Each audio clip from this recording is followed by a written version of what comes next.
Assalamualaikum warahmatullahi wabarakatuh. Perkenalkan, saya Arvia Putri Damayanti dengan NIM 112211364. Di video kali ini saya akan menjelaskan materi yang berkaitan dengan kartel internasional dan diskriminasi harga dari mata kuliah Ekonomi Internasional.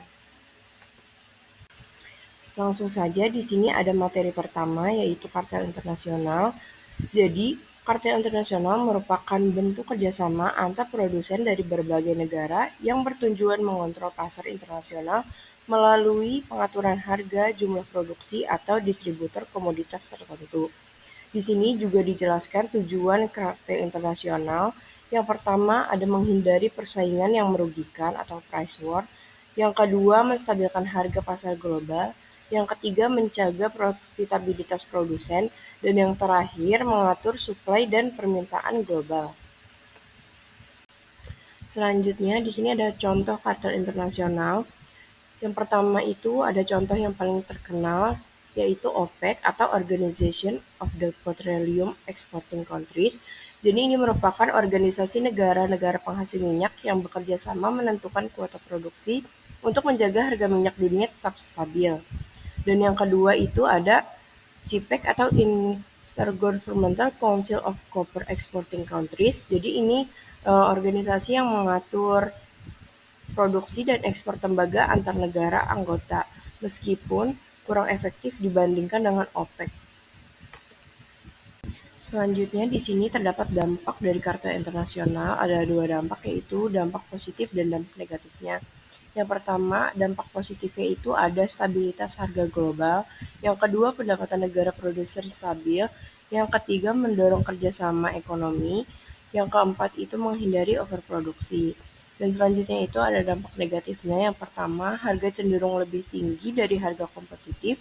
Yang kedua, merugikan negara pengimpor dan konsumen. Yang ketiga, mengganggu mekanisme pasar bebas. Dan yang terakhir, bisa menimbulkan ketegangan geopolitik. Selanjutnya di sini ada diskriminasi harga dalam perdagangan internasional.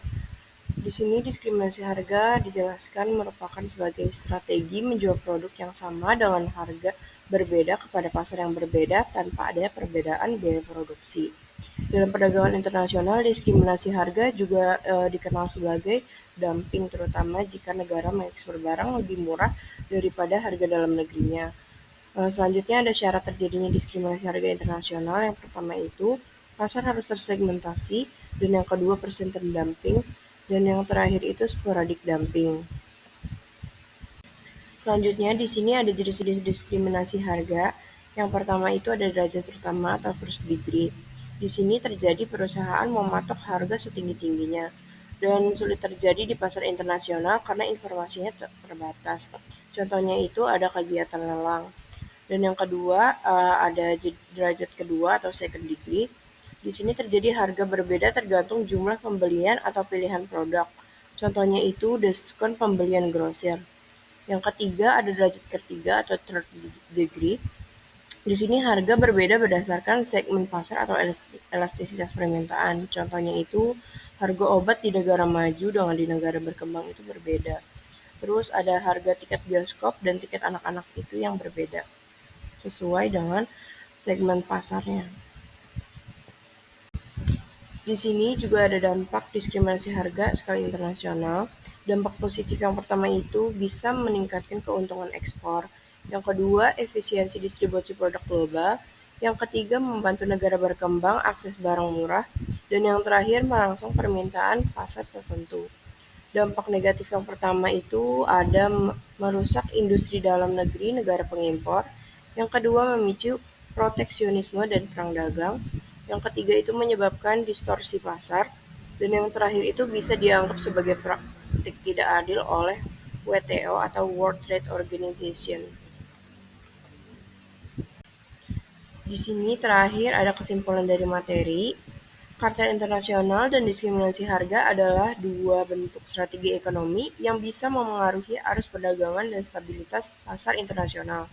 Keduanya bisa membantu negara produsen dan perusahaan besar mengoptimalkan keuntungan, namun seringkali juga menimbulkan ketidakadilan dan distorsi pasar. Pemahaman atas dua konsep ini penting dalam analisis ekonomi global, khususnya terkait kebijakan ekspor-impor dan strategi pasar internasional. Jadi cukup sekian penjelasan materi saya mengenai Kartel Internasional dan diskriminasi harga. Kurang lebihnya mohon maaf. Terima kasih. Wassalamualaikum warahmatullahi wabarakatuh.